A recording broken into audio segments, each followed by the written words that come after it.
I suppose we owe you our thanks. You spared us when you could have just as easily. Allow me to tend to your needs, my lord.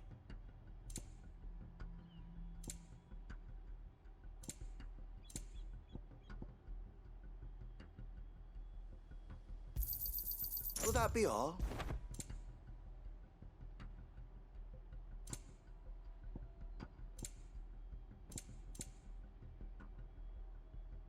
I will be here should you need aught else. Tell us then, Sir Wade. What is your plan? Nothing fancy. You, Lady Jill and I make for Buett Bridge and provoke the main host at their encampment. Sensing an opportunity to end the Guardians, the Black Shields will call for reinforcements, who will be met from the rear by parties of my brothers hidden throughout the surrounding hills. This will allow us to wage battle on the bridge without fear of being overwhelmed. While the Black Shields have an advantage in numbers, you see, they prefer to fight in small units, which we can use to our advantage. How small exactly? Small enough, now that I have you and Lady Jill for company.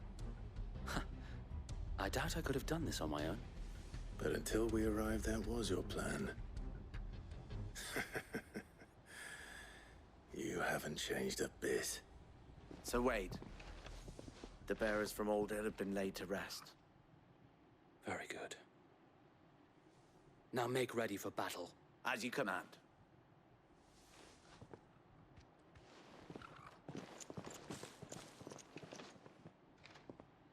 Thank you, Sir Wade. Perhaps now they will find peace. There is but one thing which will grant them peace. Putting an end to the Black Sheep. And so we shall.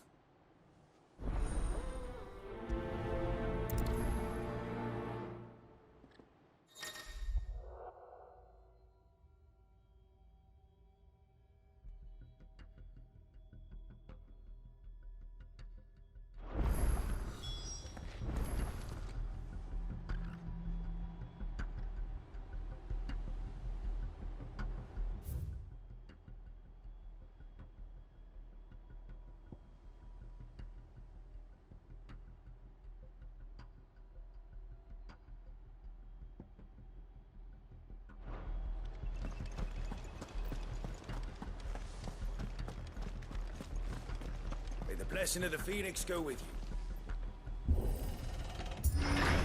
How long have you been pursuing the Black Shields? Since they burned their first village. We tracked down the bastards responsible and fed their corpses to Stillwind. Suffice to say, that got their attention. It's been a game of cat and mouse ever since. Run like the wind.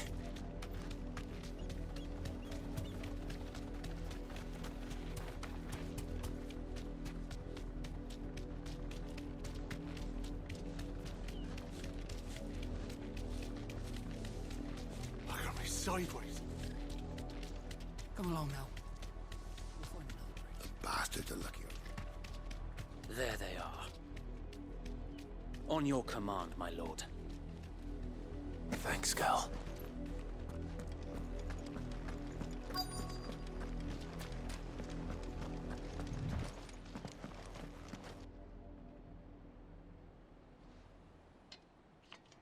What is it now?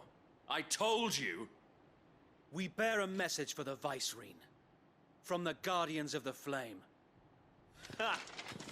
You presume to tell us that a pair of filthy vagabonds, a woman and a dog, could guard aught against the might of the Black Shields? Then come! Die along with your flame! For Azaria! For Azaria! Your petty revolution ends here. On these our swords we swear.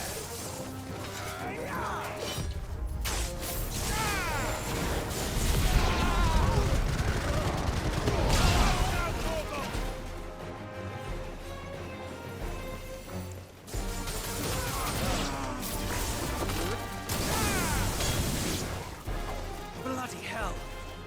Reinforcements from the far bank! Another one to fight that battle.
A noble stand, albeit a misguided one. In taking it, you have but proven our point. That this land is in dire need of cleansing. Over here!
I don't see any more. Nor do I. The plan worked. It did. It bloody worked. We sent every last one of the rotten bastards straight to the mud! Lord, perhaps this will be enough to stop the Cullings. For the time being, at least. Perhaps. Though I doubt my mother will take this loss well. She'll move swiftly to see her minions' ranks replenished. And then it will all begin again. I often wonder if the nation we once knew is gone for good. Her fields rot. Her people starve. We battled to preserve the flame that was, but for every foe we fell, another springs up in its place. Yet be that as it may, it is still our home, and we must fight for it. For as long as the Firebird's flame burns in our hearts, the Duchy cannot die, and her loyal subjects may dream of a day when the Rosarian standard flies over Rosalith once more. So wait, Think we should fall back to Port Isolde before the garrison sends reinforcement? A sound strategy, my lord.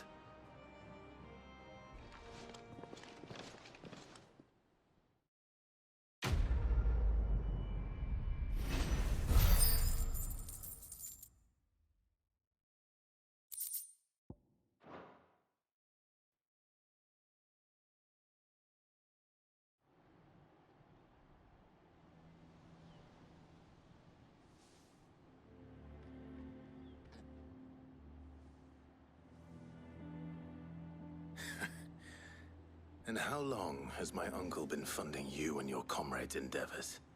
Since the beginning. Lord Byron was the first person I turned to after forming the Guardians.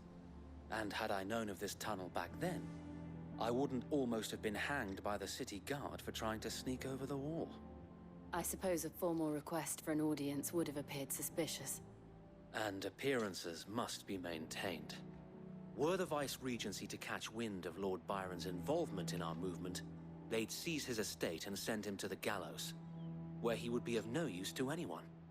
And so, though it sickens him to the soul, he plays the part of the loyal lord, knowing that one wrong move might prove his downfall.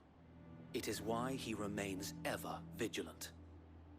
Don't be surprised if he refuses you an audience, especially since you're famously dead. Then I will have to think of a way to prove that I am neither wraith nor wrongdoer. I might have something which could help with the latter. It's the mark of the Guardians. Display it, and those who love Rosaria will know where your loyalties lie.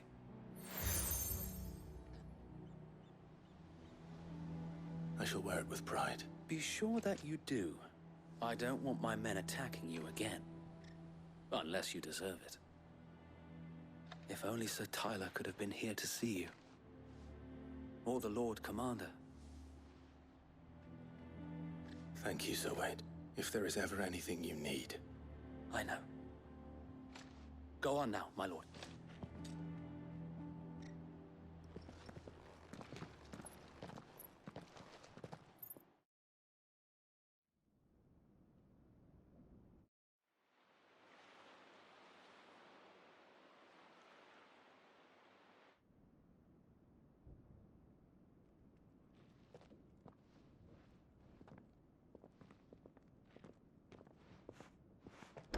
How accommodating. Do you really think they believe we are who we say we are? Not a chance.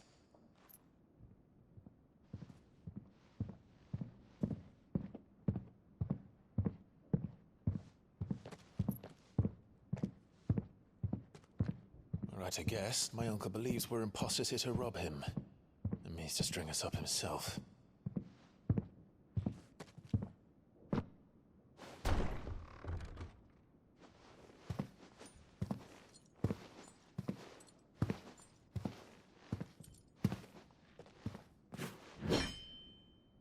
Imagine my surprise when I was told my nephew had come to visit.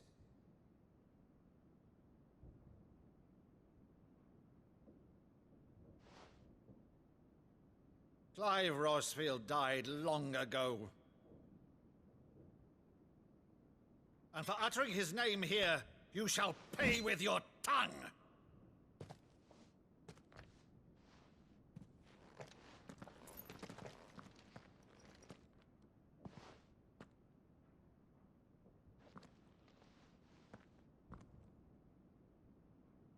You would mock me as well?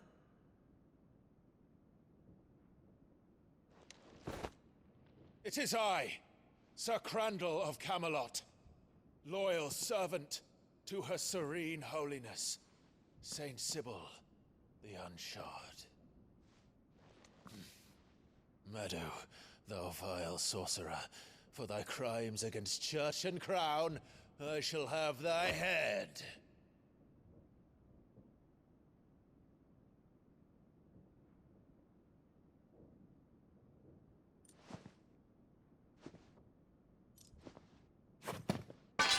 Curse thee, infectious flax wench. Even in death, must thou plague me still? Very well. I shall open the gates of hell, that thou might see thy charge once more.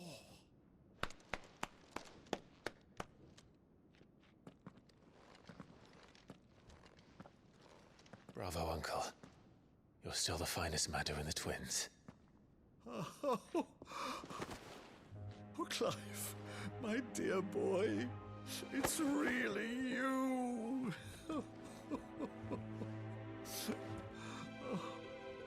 You always were fond of that scene from The Saint in the Sanctuary. Never did let me play Sir Crandall.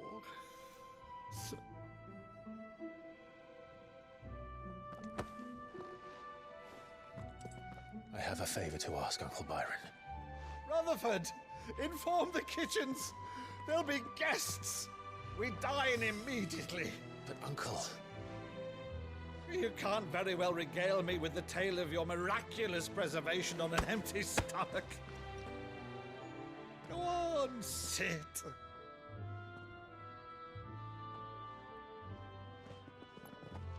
See that you use the good plates, Rutherford.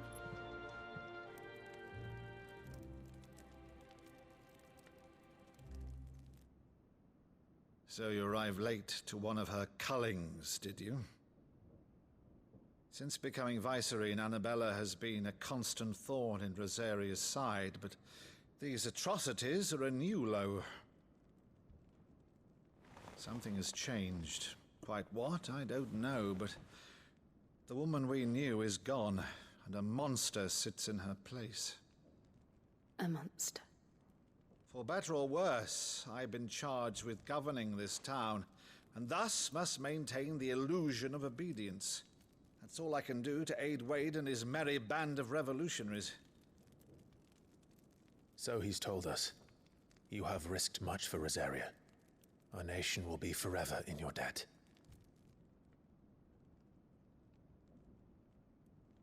It has been 20 years, Clive. The nation your father and your forefathers fought to defend is no more. Perhaps it would be otherwise had I the courage of my brother.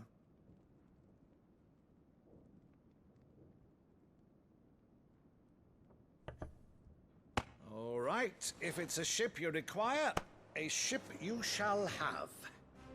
I've a galley in port, but recently relieved of her cargo. She can be outfitted for the voyage in a matter of weeks. So you believe us, then? About everything? Believe you? Ha! Only a fool would believe even half of the things you claim. But until tonight, only a fool would have believed my nephew still lived. And besides, I have it on good authority that Clive is telling the truth. Whose authority? Your own, of course. You've always been a terrible liar. Is that true? It's not untrue. Let's say no more about it, eh? It wouldn't do to linger on my nephew's greatest failing.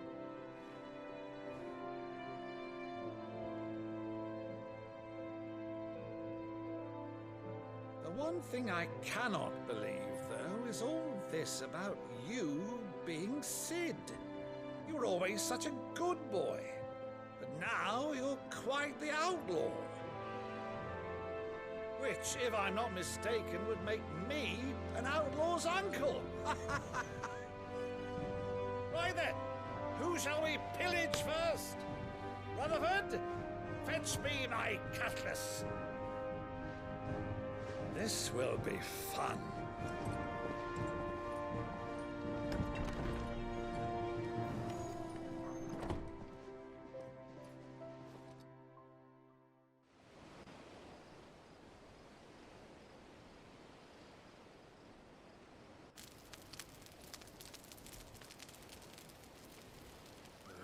Over there. Go on. She's a fine ship, isn't she? Once outfitted, she'll bear us across the boiling sea to Drustinus in the space of 3 days.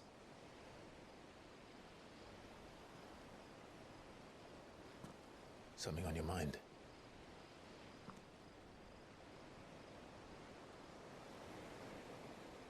Monsters. When I served the Iron Kingdom, I did so because I saw no other choice. Because once they learned that the lash would not move me, they turned it on those who could.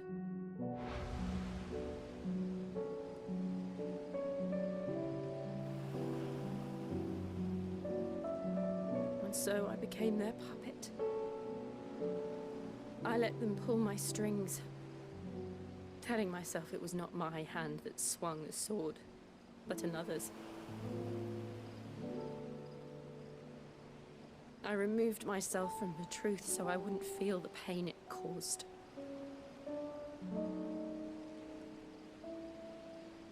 And before I knew it, I no longer felt anything. Anything at all.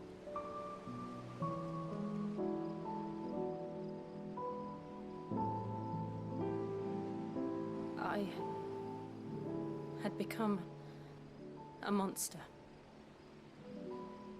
Jill.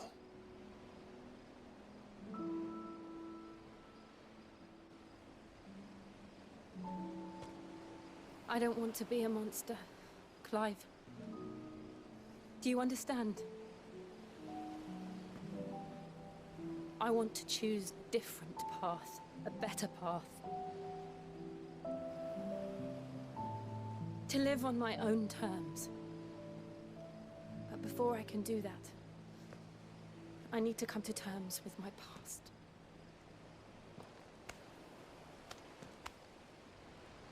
And when you do, I'll be standing there with you, just as you stood with me.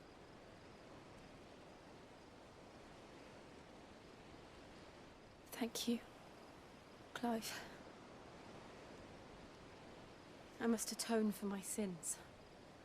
Only then, when it's done, will the monster cease to be. Just promise me that you won't die with it.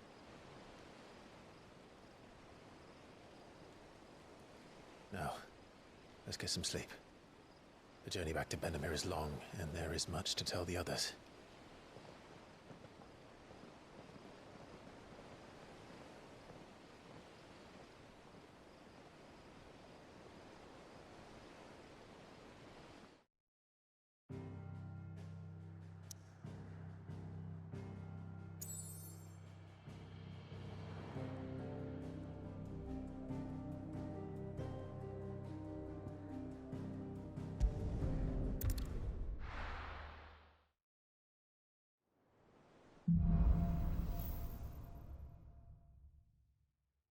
Only the Founder knows what awaits us in the Iron Kingdom. But Vivian could probably make an educated guess.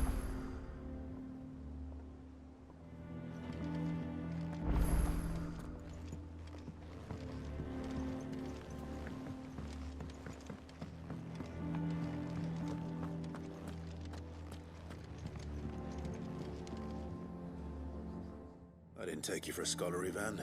Oh, this? Well, it's Valisthea, a culinary pilgrim. I borrowed it from old tomes. Seems there's no creature in the realm so foul it can't be cooked up into something delicious. Think I'll stick to the unfoul ones. Oh, where's your sense of adventure, Sid? Honestly, one glance at these recipes, and even you would trade in your sword for a butcher's cleaver. From spit roasts to sweetmeats, this book has them all. What I wouldn't give to bring these recipes to life. If it's my blessing you're hoping for, then by all means. Well, I'm no hunter, Sid. The first tunnel worm I came across would be the death of me. But you're made of sterner stuff.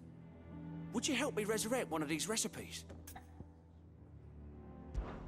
Something tells me you won't be taking no for an answer. Fine. Fantastic! Thank you. So, dare I ask what's on the menu?